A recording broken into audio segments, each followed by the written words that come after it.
All right, we're back to discuss Ant-Man. If you watched our review, we said almost nothing, but we said that it was good. And now there's the spoiler version. So, yeah, I can definitely see the influence of Edgar Wright. I can also definitely see the influence of Marvel, shoehorning extra crap into the movie that is nice in the scope of the whole Marvel Cinematic Universe, but as far as like making this movie good, it just kind of get in the way.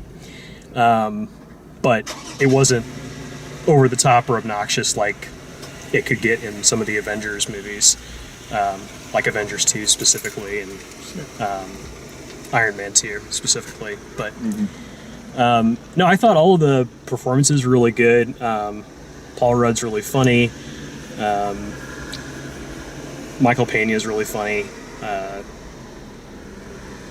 Evangeline Lilly is apparently, now that we're talking about spoilers, is apparently going to be the Wasp or whatever that character is.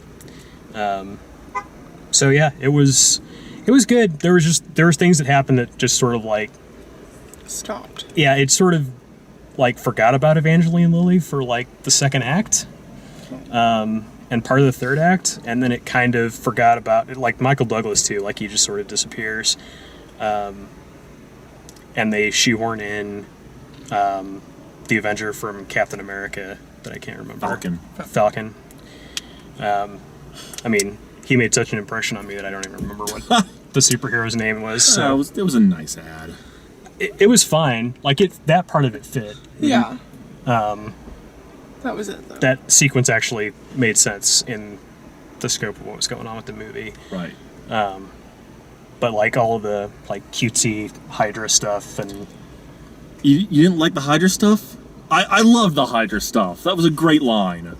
Yeah, I mean, it just these movies there's always like a through line. There's always like the really like. Did that need to be part of this story? Did Yes, it? It did, absolutely. Okay. Hail Hydra.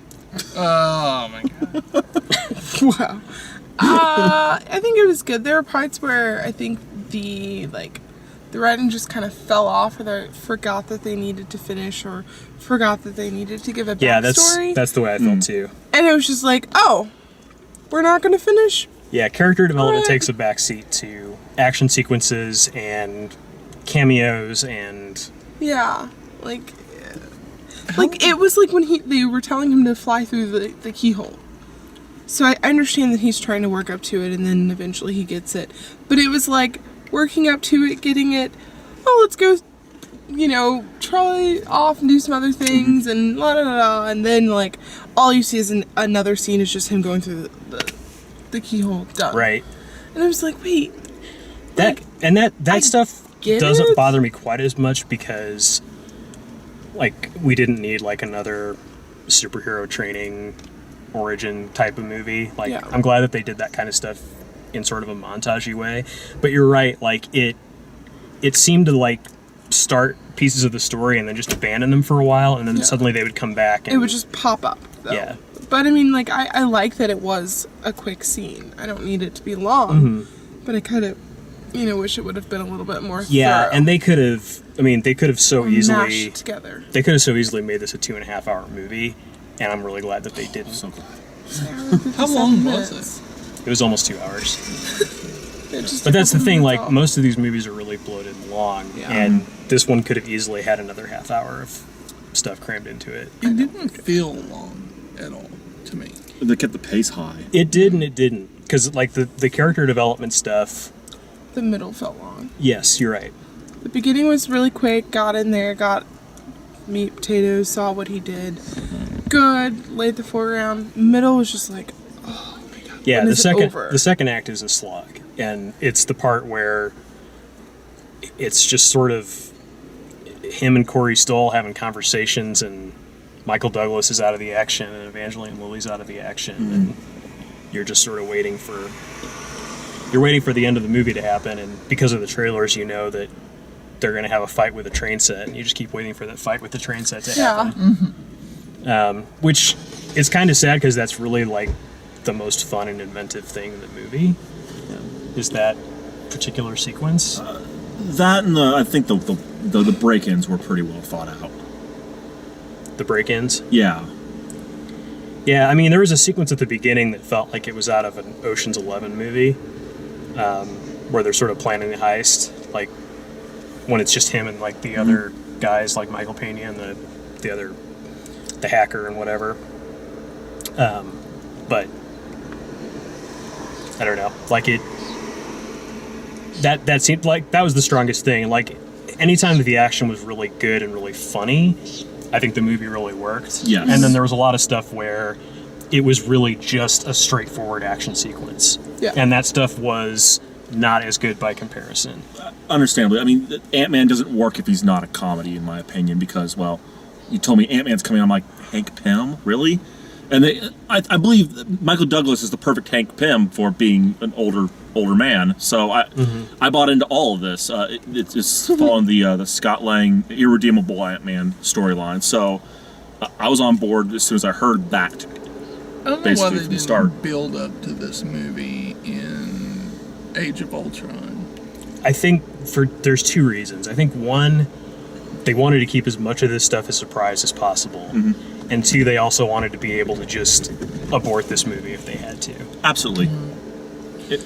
Just they could have so easily, like, this movie could have not worked out and they could have just canceled it, and Yeah. like 10 people would have been upset and that'd have been about it. Exactly. And so they did a really good job with the weaving of the history and with the whole Stark Enterprises before Iron Man and all that stuff. So it makes sense independently of everything else. I guess minus the Hydra thing, because we've already established what the timeline this happens in now. Yeah.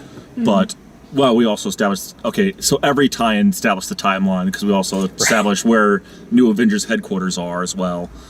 Yeah, I just, introducing Michael Douglas as Hank Pym in Avengers 2 would have been fine because, Hank Pym was the one that created Ultron. Right, but think about how they did Guardians of the Galaxy, which is a better film than this by a long shot. Yeah. No. But think about it, Comparison. it's another thing where they have the ability to cancel that movie, right? Guardians of the Galaxy's worked, and it's a good thing that it worked because it builds itself in. Once you get to Guardians of the Galaxy, you can then it puts itself into the world. But if they had set things up for Guardians of the Galaxy and then been like, this movie's not happening, and then canceled it, then it would have caused a problem for them. And so that's how they bring these characters in. They start him with their own movie, and then now he's part of the whole, now he's going to be, obviously based on the, he's going to be in Captain America, Yeah. the next Captain America movie. I don't know how long you can keep Ant-Man around, Paul Rudd as Ant-Man, sticking that out. Wasp is a good call. Because she's a classic Avenger and sticks around quite a bit, even when Hank Pym's off doing whatever sciencey stuff that no one cares about. Yeah, but I mean, I think Paul Rudd will be in Captain America about as much as Falcon was in this movie. That's probably accurate. Like, he'll show up, and that'll be about it. have some of the best comedic lines, probably. Yeah. But I mean, that's kind of his niche, and I can't think of any other actor that would have been better for Ant-Man because he's such a sarcastic, but he plays it so well. Well, I think what Matthew was saying was that, like, he doesn't know how long Paul Rudd would be interested in playing the character. Well, no, but I mean, even then, though, like, even if somebody tried to take over, like, there's really not anybody else who could take over and be as Yeah, I mean, they'll probably keep Evangeline Lilly if he can't do it anymore. They'll They just... could keep driving bulk truckloads of cash to his back door, and he'll still keep accepting it. But Right. how important is it to them that they need Paul Rudd around? It's Party not at that his important mom's that Ant-Man sticks around. Just that they do it where it makes sense and he's willing to on the cheap. Yeah. True. Well, and It's he's probably easier to get than Robert Downey Jr. at this point. So. Oh yeah. It's an interesting movie, especially for like fan service. But they don't have to do an Ant-Man 2 if this isn't Yeah, successful. that's true. true. They could just have him pop up for cameos or even not at all. This will do just fine. It really will. But yeah, Oh yeah. pretty much anything with Marvel tagged to it is going to do good. Yeah. As long as it doesn't look bad in the trailers, it'll do fine. So, Cool. Ant-Man. Go see it. It was fun. If you like the way we do these, please like the video, subscribe, and check out all the written and video reviews at dalemaxfield.com. Thanks for watching. Thanks.